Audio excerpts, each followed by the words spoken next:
right. Well, let's get started. I would definitely suggest popping your mics on mute just for this first presentation, and then afterwards we'll have the opportunity to chat and discuss, talk about specific struggles, and do a bit of problem solving. So welcome. Thank you so for joining me here today. I will be letting people in and out, so don't stress if you need to go, that's no problem.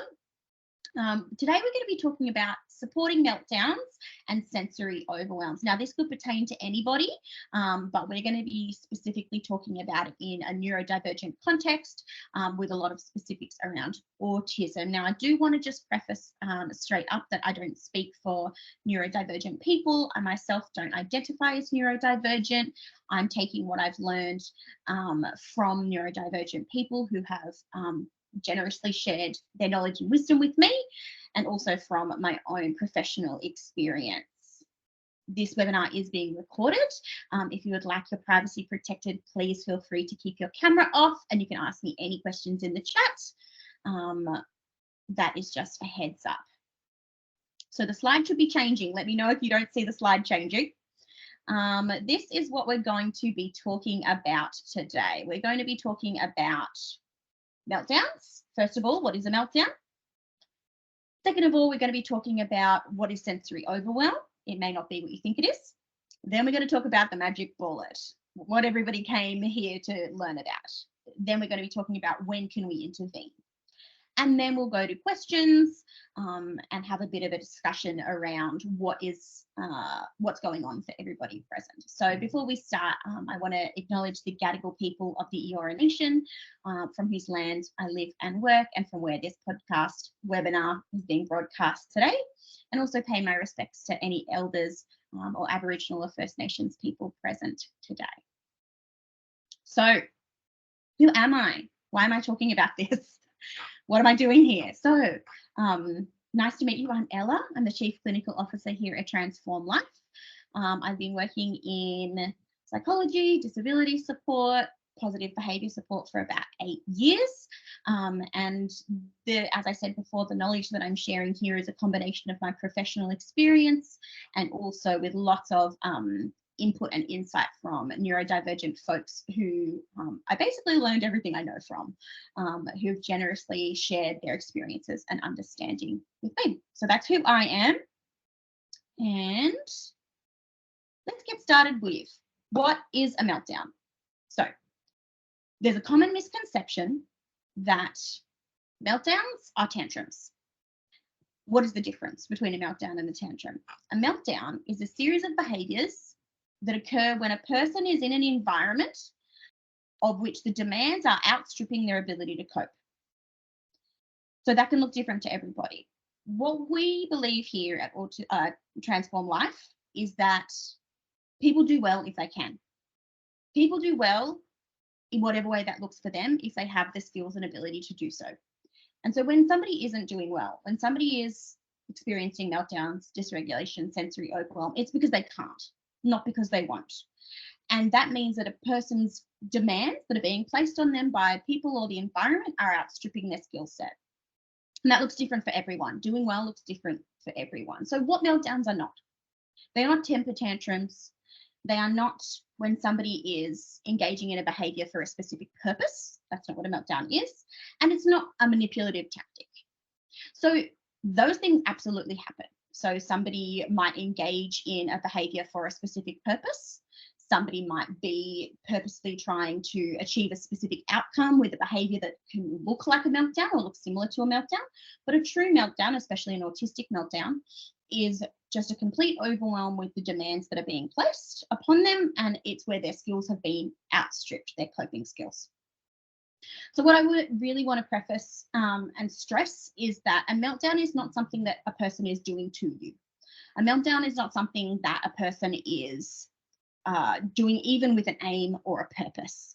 A meltdown is something that occurs when, as I say, their skills are being outstripped and they have nothing left in their toolkit to manage what's going on for them. So I guess that's one of the key things that I want to give the message around. That is, meltdowns are unpleasant for everybody around the person, but they're much more unpleasant for the person going through the meltdown. They're not doing it for a reason. They're doing it because they can't cope with what's going on at the moment. So I really want to differentiate between a meltdown and a tantrum because they are not the same thing. All right, what is sensory overwhelm? Now, we've differentiated between a tantrum and a meltdown. Now, I'd like to differentiate again between a meltdown and sensory overwhelm. They can overlap, but they are not the same thing. So sensory overwhelm, if we think about the brain as a bit of a black box, the brain can't access the world without the sensory apparatus with which it gains its information. So without its sensory apparatus throughout the body, the brain would have no information with which to engage with the world. So when I say sensory apparatus, I mean all the parts of the body that are engaged in taking in any kind of sensory information. So we're all familiar with touch, taste, smell, sight, and sound. But there's two important ones that are really key to, I guess, specifically behavioural regulation that are often left out. And they are interoceptive processing, so interoception, vestibular processing, there's three actually, vestibular processing, and interoceptive, vestibular, and proprioception. That's the third one. So there's three extra ones. So sensory overwhelm occurs when the apparatus that is sending the sensory information up to the brain becomes overwhelmed with the stimuli that they're receiving. So that means that, I'm just going to let somebody in. So that means that not space safe. I might just put on mute. There we go. Perfect. So that means that the person's sensory apparatus are sending the brain information that it cannot adequately process, that it cannot process in a way that is meaningful to the brain and that can be kind of modulated and made sense of to the body. So that means that there can be a number of different ways that could happen. It could happen through any number of the sensory systems that a person receives sensory stimuli through. And so that can include sounds, sights, textures, tastes, smells, etc. And it's important to notice that it can be quite a common co-occurrence, I guess, especially for folks on the autism spectrum, that the processing of these sensory signals can be atypical. So there might be some difference in the way that their sensory apparatus is sending signals to their brain than as compared to the typical experience of that sensory processing. So you can imagine your brain sort of acting like a filter for the sensory information. And for most people, this works really smoothly, kind of allowing you to focus on what's important, filtering out the information that's less relevant for what you're doing. However, for folks with autism or for some kind of sensory processing difficulties or difference, the filter might be too big. It's letting in too much input, or it might be too small, meaning that you can't receive the input that you need to receive. And all of those things can lead to sensory overwhelm. So there's a few things that you can look out for when you think that somebody might be going to struggle with sensory processing. And I'll go through them in terms of the sensory system. So if somebody might be going to be sensory overwhelmed because of noise, you might see them covering their ears. This is a really common one, covering their ears or flinching at sounds in response to new sounds, or becoming, distressed, bodily agitation in noisy environments. One that always gets me is Aldi. There's something about the soundscape in Aldi that really stresses me out. I have to wear noise cancelling headphones. There might be a response to texture that's overwhelming. So we might see refusing to wear certain clothing. We might see distress when coming into contact with clothing tags, or avoiding certain textures or fabrics. And we see this a lot with food. So somebody might be getting sensory overwhelmed with the sensory receptors in their mouth, meaning that the sensory experience that they're having is in some way being misinterpreted by their brain and giving them some kind of sensory distress. So when you see somebody reacting to light or visuals in a specific way, so squinting or covering their eyes, becoming really agitated in bright light or flickering lights, or struggling to focus, but not being able to pay attention to something when there's visual clutter, that's all signs of visual sensory overwhelm. Some signs of sensory overwhelm to taste and smell can be aversion to environments that have a specific smell that's really strong, or possibly aversion to smells or tastes that other people may not notice. They may be really hypersensitive to it, or reacting strongly to certain tastes or textures in food.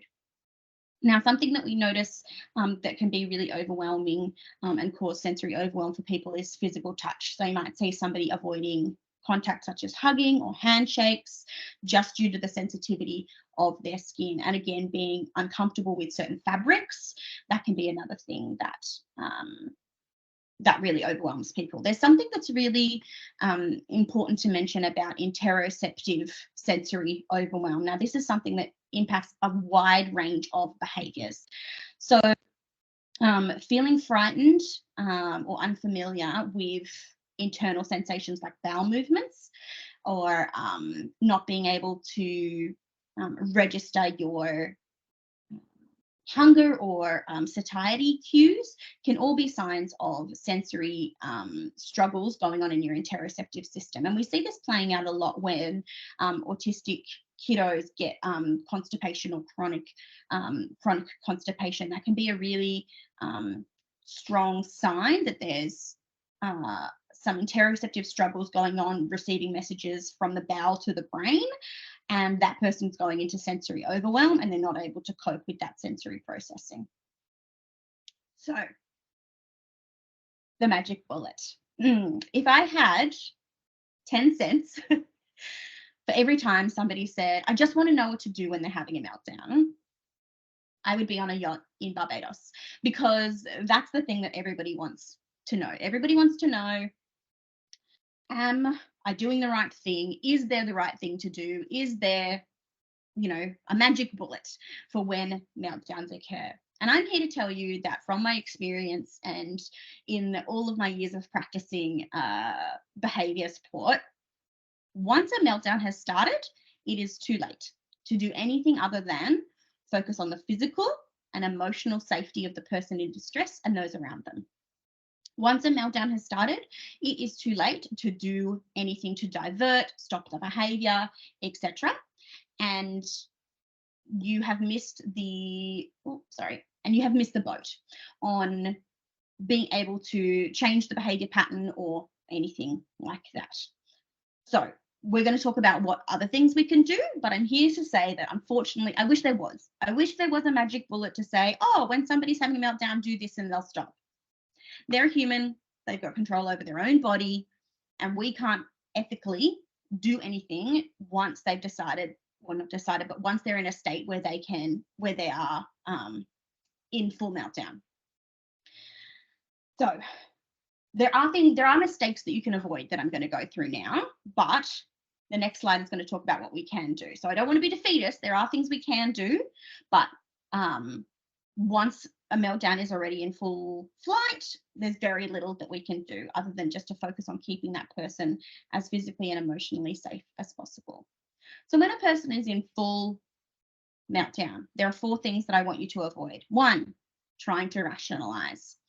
When somebody is in meltdown, their brain is not in a place where they're going to be able to rationally receive verbal information, think it through, and respond behaviorally. That is because when a person's body is in fight or flight, their sensory system and their nervous system has told them, you're not safe. This situation, you need to get out of this situation in whatever way possible. Do whatever you need to do to get out of this situation. That's not a person who's going to be in a position to be able to, rationalize your very kind explanation about why these things are happening. During a meltdown is not the time to try and rationalize with somebody. Well, we're going to go through the cycle of escalation a little bit later, and there is a time and a place for talking through What's going on? Why did this meltdown happen? How can we support you better in the future? It's not when a meltdown is happening. That's the first one. The second one, physically restraining. Of course, there are times and places where physical restraint will prevent somebody from endangering themselves, endangering others, etc. However, physically restraining somebody, except for in the most extreme safety concern situations, rarely, if ever, improves their ability to cope with what's going on. So if we think about the fact that this person's demands are outstripping the skills they currently have, physically restraining them is not going to suddenly give them the skills to cope. All it's going to do is agitate them and put yourself at a higher risk of being injured. So give them space, stay with them, don't let them, wander or anything like that. But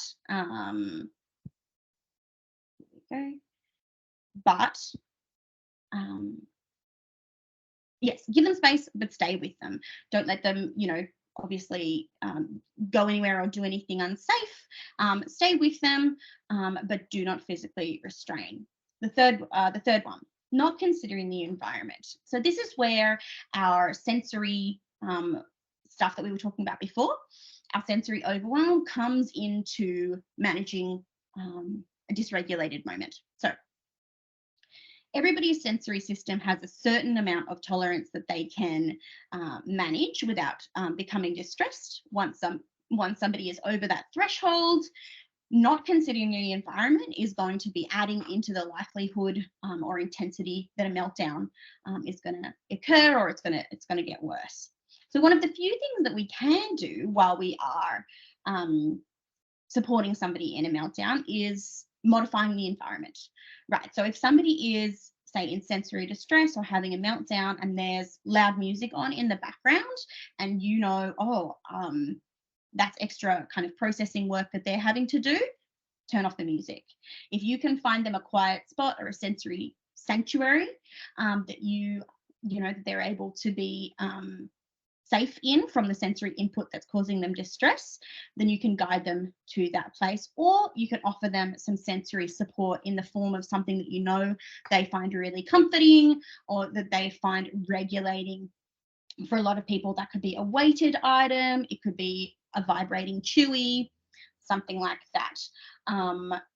They're one of the things that we can do when somebody is in a meltdown, is modify the environment to be more supportive, especially from a sensory perspective.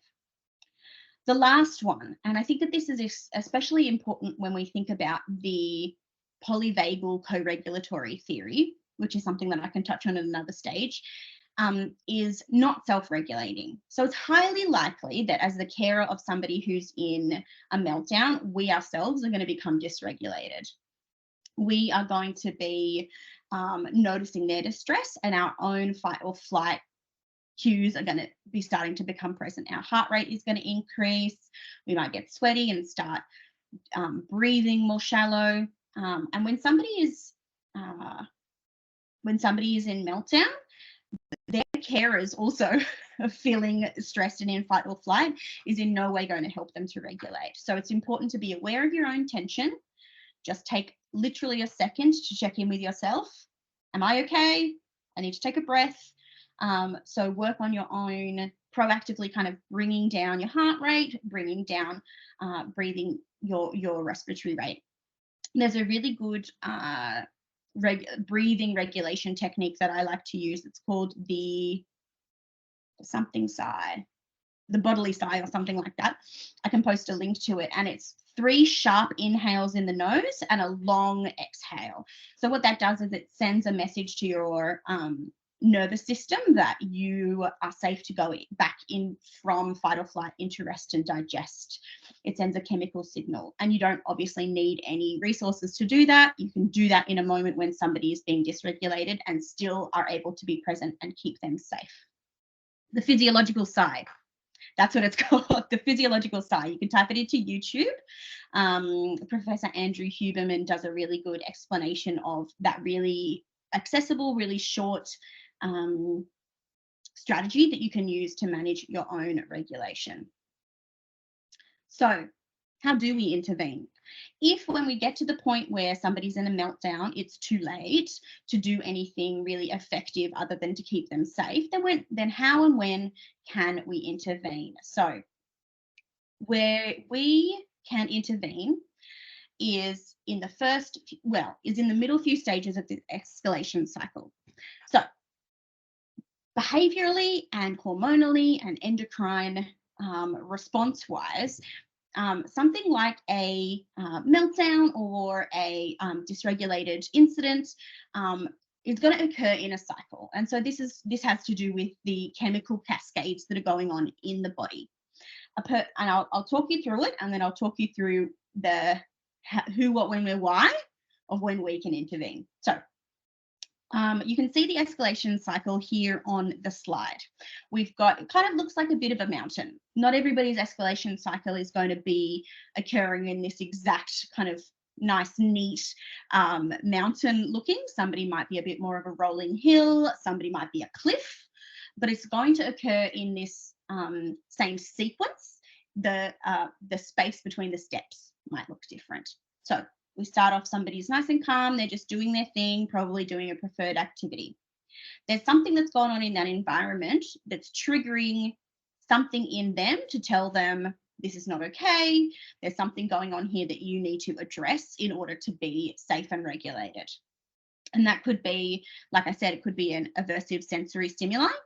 It could be, and this is something that happens a lot with younger kiddos, it could be a demand from a sibling or a demand from a peer that they don't feel that they're able to adequately address. Moving on from that, unless that gets addressed in a kind of meaningful way right then and there at the trigger, agitation is going to increase. The feeling of not coping is going to increase. The feeling of dysregulation is going to increase. And then we're moving up into acceleration. That's when that feeling of not coping gets more and more intense, and they have less and less capacity to bring themselves down. And so that escalates up into the peak. So that's when we're having full meltdown. That's when we're getting tears, screaming, aggression, those kinds of things all occur right at that peak of the escalation cycle. Now, that's a very intense, energetic expenditure.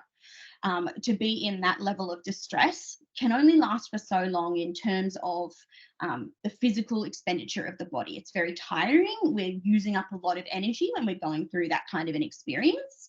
And so after whatever length of time that distress is going on for, will eventually come down into a de-escalation where that person is starting to calm, where their signs and symptoms of distress are reducing, and they're tiring, they're physically very tired. And so that's why we go into this post-crisis depletion, where somebody might start crying, be very sad, depressed. They might even go to sleep as a way to recover from the energy that they've expended in having this big dysregulated moment. And then we move back up into recovery once that post-crisis depletion has run its course.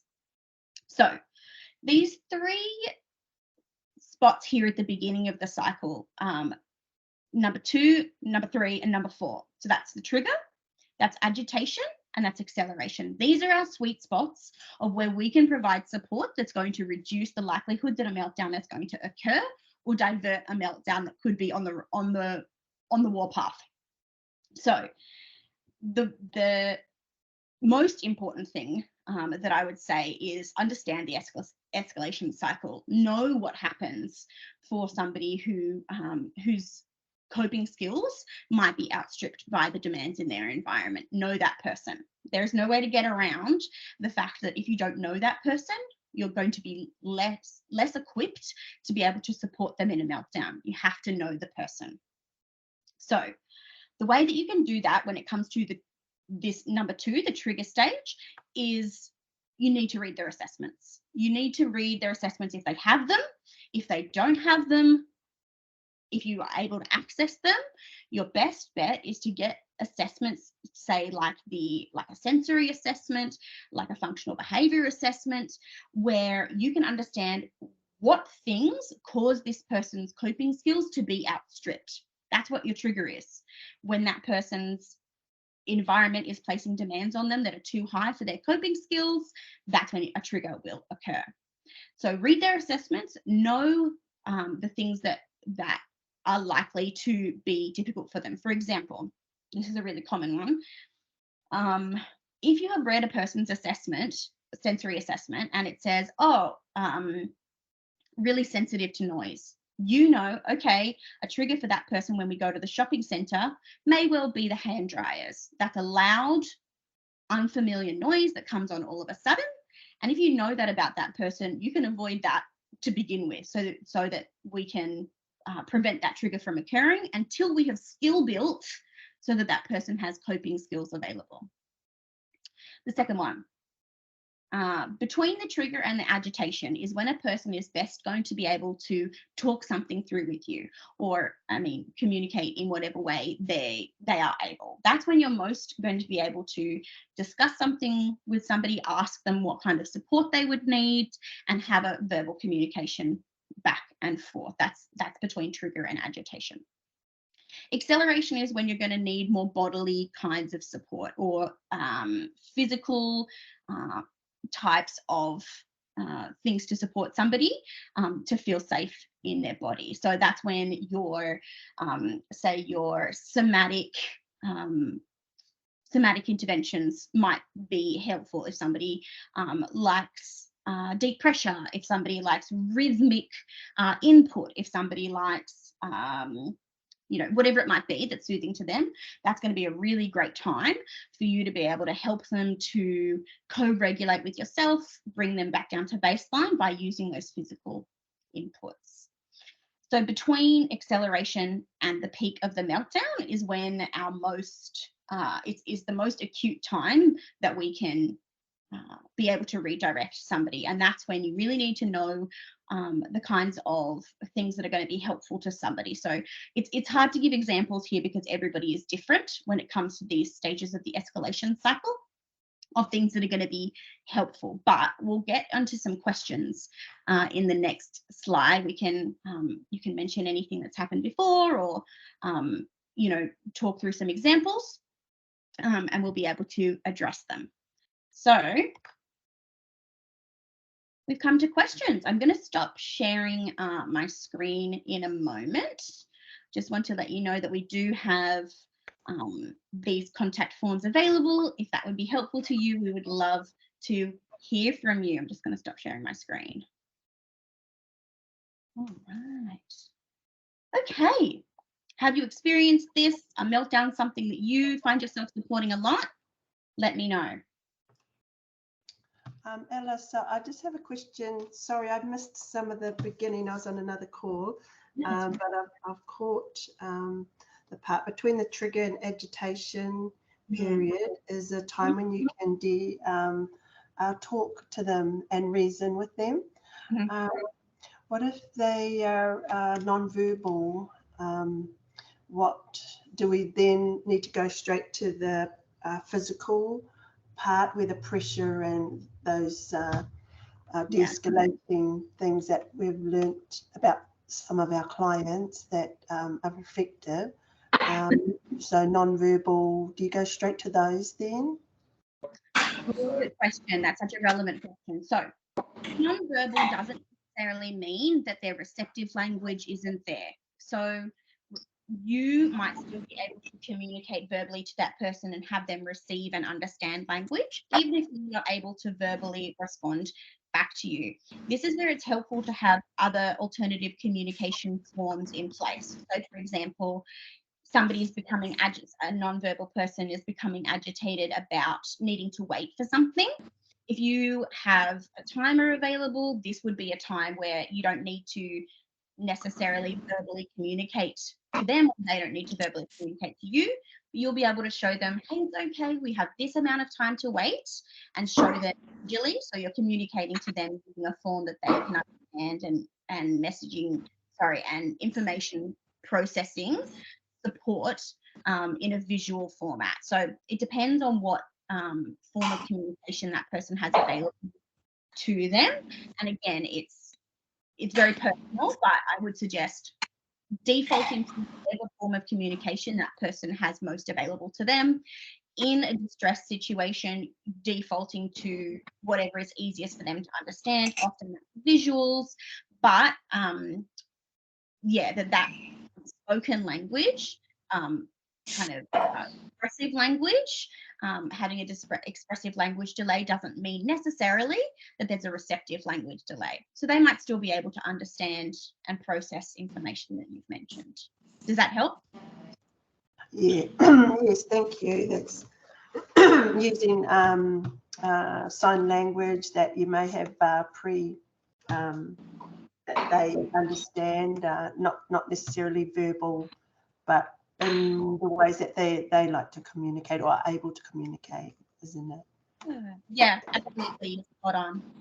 I like the timer one. That was that's a good one, just to have them maybe just pause and have some time out to do the breathing, is to use the time. I like that. Thank you. Yeah, absolutely. We've got somebody with their hand up. Yes, hello, that's me, Meg. Hi, Meg.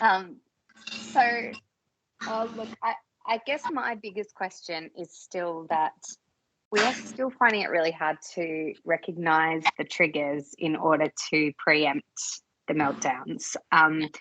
And when I'm asked what tends to trigger our meltdowns, I think it is clear to me that it is when something is taken away or being told no, or even when the time is up but you carry through and take that screen away. So it is an extremely quick escalation cycle. I feel like there is kind of nothing in the middle. And obviously it's always a tough decision as to, what it's going to lead to, but there are times when it needs to be done. Any suggestions with that? And is that not technically a meltdown? Is that actually a tantrum? What's your thoughts around that? Yeah, that's so tricky, isn't it? And I think it seems like you actually do have a bit of an idea of what the trigger for the meltdown is and that kind of thing. So what we're seeing there is a person who, again, this demand of being able to transition from a preferred activity or whatever it is to something presumably less preferred, if that's their favorite thing, is they don't have the skill yet to make that transition without stress, and that demands outstripping their skill. So what we do there is skill build to make the transition without distress in whatever way we can. So, for example, you probably tried a whole bunch of things, but finding a way that that person is able to accept that something about their environment is changing, and they need to be able to, or we want them, or we'd like them to be able to accept that change without distress. Okay, so what is going to support that person to be able to accept that change without distress? Is it that we need to transition from a preferred to another preferred, instead of changing from this highly preferred, usually the iPad, to something less preferred? Or is there an intermediary stage that we could transition them through that's going to help them to at least not get as escalated, or something like that? So tell me what you think about that. Yeah, I mean, yes, I definitely want to explore that more. It again just feels like it's all preemptive, but I guess that's the point of this webinar, is that you're saying once the triggers happen, there's probably not once the triggers happen, but I just find it hard in those instances. We've had 3 different timers and 5 different warning countdowns, and that sounds tricky. Yeah, but it's always the reminder of, it's good to be reminded that you've got to try and make that transition, move it 5 minutes earlier so that it can then be something more preferred than the favorite thing before you have to move to the dinner table or whatever. Absolutely. I think screens are a whole other thing. I could give a webinar just on that. You should go on a bit of a rant about transition, because we are fighting a losing battle when it comes to being able to transition kids off screen because of the neuronal the dopamine mechanisms hit that are in place to keep us, not just kids, all of us, engaged in screens. The power of those is like, it is in terms of the brain chemistry and the again, those like neuronal habituating mechanisms. It's like putting a gambler in a pokies room and saying, okay, we're going to go wash the dishes now. Yeah. What do you mean? That's not fun. Yeah. This is my absolute favorite thing. And my brain is telling me this is the only good thing in the world because of those addictive mechanisms that are being used to keep people, and especially kids, engaged in specific platforms. So we're really fighting a losing battle on that. However, it's an interesting perspective to sort of take, okay, what about this person's environment means that it's distressing to come off an iPad? What about this person's environment means that they are so attached to this iPad experience that coming off it is distressing for them? What else is going on in their environment? Are they, what else is, as I say, like what else is going on in this environment that means that the iPad is playing such an important role to them that to not be on the iPad is distressing, and how we do those things. And as I say, the iPad is a specific, it's kind of its own beast because we are working against, a whole industry that's designed to keep a kid on an iPad. So it's kind of, it's sort of its own beast in terms of strategies that we would use. But certainly trying to transition somebody from their most preferred, most kind of sensory enjoyable for them experience to something that just doesn't have the same kind of input for them, that isn't as rewarding, isn't as kind of pleasurable. Yeah, we're always going to struggle with that. No, totally. I would definitely be interested to hear a whole webinar around screens, and I think particularly with the focus of screens for neurodivergent kids, because I think that and Orlando, my son in particular, being ADHD as well, that dopamine is